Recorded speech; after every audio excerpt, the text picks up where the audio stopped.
Hello, YouTube. Well, it's Thursday, and I still haven't gotten anything done on my WD-45 this week. I sort of got sidetracked again. I mentioned in a couple of my videos over the past year that my neighbor's farm, which I've operated for a while, has been for sale. And in fact, it did get sold a couple of weeks ago. So I had to bring some stuff home. Everything has to be out there by the end of this month. So I had about 30 round bales that were still sitting over there that I had to haul home. And I just used my friend's F-150 and my flatbed trailer to do that. I loaded them over there with the bale fork on my Allis-Chalmers 180 and unloaded them with my skid steer here at home.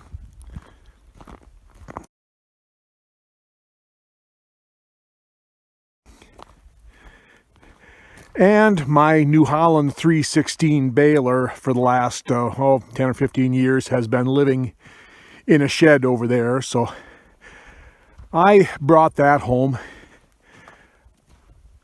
For the remainder of the winter, I just parked it here. I'm coming to it around the corner of my shed here. I parked it here and threw a tarp over it.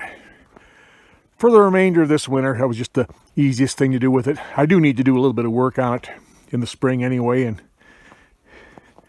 in the spring, once wintertime is gone and I don't have this truck and the snowplow stuck in the shed, I can put it in the shed over there.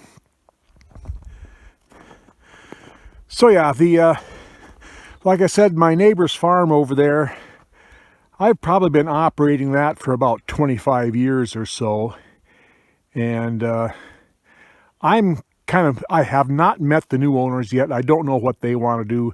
I'm kind of operating on the assumption that I'm not going to be farming over there anymore. In fact, right now that's probably my preference. I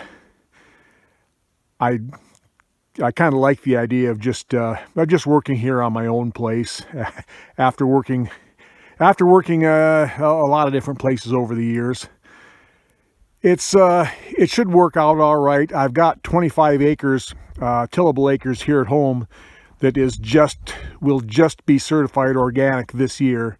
So I've got enough acreage here at home now to grow my organic corn and whatever else I want to do. The biggest difference will be I won't have nearly as much hay. So I'll probably have to cut back on my beef herd, which I really should do anyway.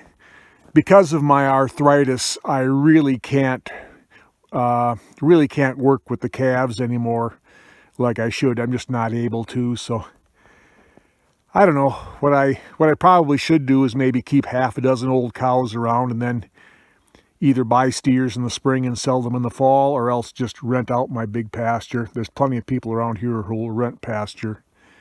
But anyway, yeah, I'm pretty familiar with the farm over there.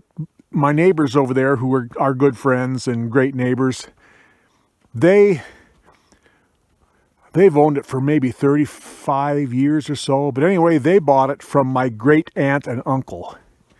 So, to give you a little history of this place here, my first ancestor on this place was my great-great-grandfather. His first name was Michael, and he bought this land here in 1897.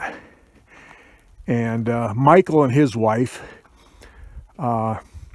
they sold the place in the early part of I think sometime in the 1900s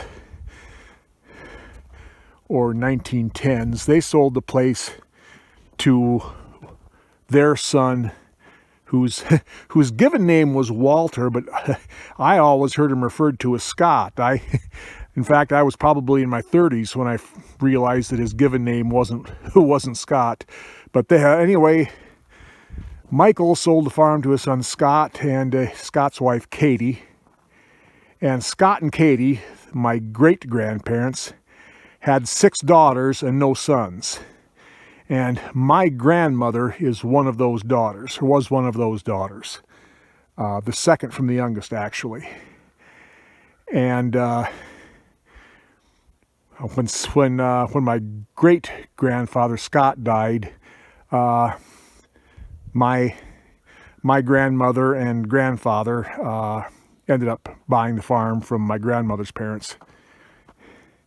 And my neighbor's farm, which is about a mile back that way, one of my grandmother's sisters and her husband ended up buying the farm back there. So anyway, that's just a brief history of the place around here. We're supposed to get about 3 to 5 inches of snow today, and then it's supposed to be turned brutally cold for a few days. But I'm going to go in the barn here and work on the WD-45 a little bit today. Just doing some not very glamorous cleaning up stuff, and I'm not going to bother videoing that. I'll probably shoot some video again next week when hopefully I'll be bolting nice shiny stuff together again. So until then, everyone out there stay safe, and we'll see you later.